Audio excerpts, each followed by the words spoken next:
నరుడా, ఓ నరుడా, ఏమిటి నీ కోరిక? నీకు 200 ఏళ్ల ఆయుష్ కావాలా?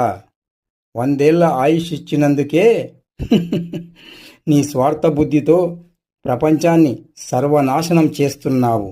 కేవలం డబ్బుల కోసం, కేవలం డబ్బుల కోసం, నీవు పచ్చనోట్ల కోసం సాటి మనిషి కిడ్నీలను కోసేసి నిర్దాక్షిణ్యంగా అమ్మేసుకుంటున్నావు. ఇక నీకు 200 ఏళ్ళు వయసిస్తే ఇంకా ఎంత సర్వనాశనం చేస్తావో. మాలాంటి గోరిల్లాలను సైతం చంపి తింటున్నావు. అందుకే నీ ఆయుష్ 50-60 సంవత్సరాలకు నువ్వే ముహూర్తం పెట్టుకుంటున్నావు. ఇకనైనా మారు. స్వార్థబుద్ధిని వీడి శాంతిగా బతుకు.